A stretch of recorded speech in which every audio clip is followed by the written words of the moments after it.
안녕하세요, 여러분. 오늘은 많은 분들이 불편함을 호소하시는 손발 저림 증상에 대해 이야기를 나눠보려고 합니다. 특히 50대 이상에서 자주 나타나는 이 증상, 단순히 불편한 것으로 치부하고 넘어가면 안 되는 중요한 건강 신호일 수 있습니다. 여러분, 혹시 이런 경험 있으신가요?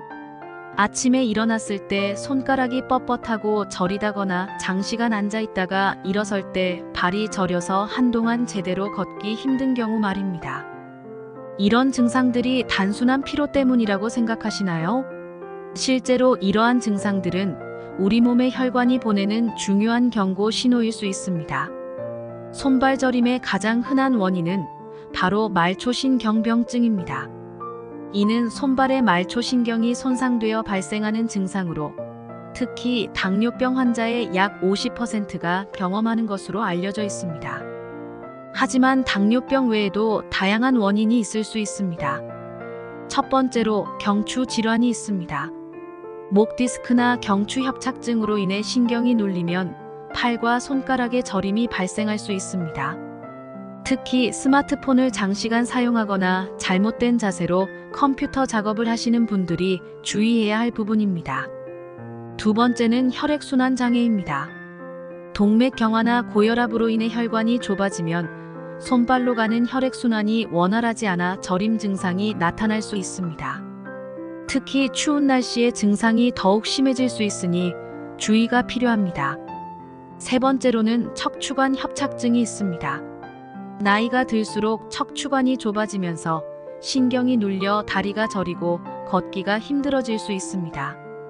이런 증상은 장시간 걷거나 서 있을 때 더욱 심해지는 특징이 있습니다. 그렇다면 이러한 손발 저림을 예방하고 관리하기 위해서는 어떻게 해야 할까요? 먼저 규칙적인 운동이 매우 중요합니다. 하루 30분 이상의 걷기 운동은 혈액순환을 촉진하고 신경 건강을 개선하는 데 도움이 됩니다. 특히 아침 산책은 하루를 시작하는데 매우 효과적입니다. 식습관 개선도 필수적입니다. 비타민 B12가 풍부한 식품을 섭취하면 신경 건강에 도움이 됩니다.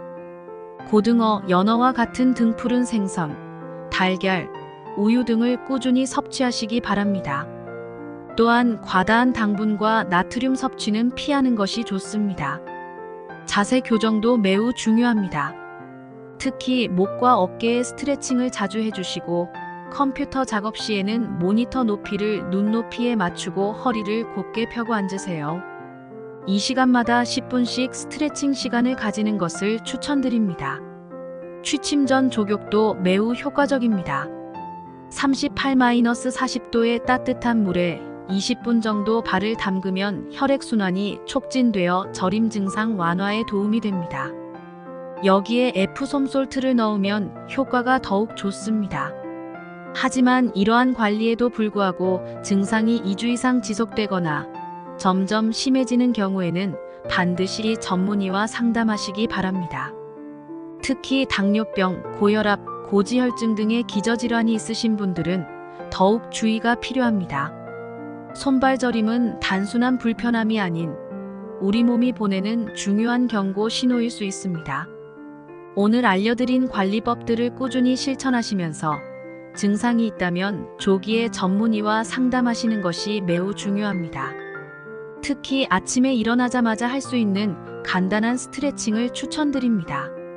손가락을 천천히 펴고 접기를 10회 반복하고 발목을 돌리는 운동을 20회 정도 해주세요. 이러한 작은 습관이 여러분의 건강한 혈관과 신경을 지키는 첫걸음이 될 것입니다. 또한 일상생활에서 손발 저림을 예방하기 위한 작은 습관들도 매우 중요합니다. 꽉 조이는 신발이나 양말은 피하고 장시간 같은 자세로 있지 않도록 주의하세요. 특히 다리를 꼬고 앉는 습관은 혈액순환을 방해할 수 있으니 피하는 것이 좋습니다. 오늘은 손발 저림의 원인과 관리법에 대해 알아보았습니다. 다음 영상에서는 혈관 건강을 위한 특별한 식단과 운동법에 대해 더 자세히 다뤄보도록 하겠습니다. 여러분의 건강한 삶을 위한 정보를 계속해서 전달해 드리도록 하겠습니다. 다음 시간에도 여러분의 건강을 지키기 위한 유익한 정보로 찾아뵙겠습니다. 구독과 좋아요, 알림 설정도 잊지 마세요. 감사합니다.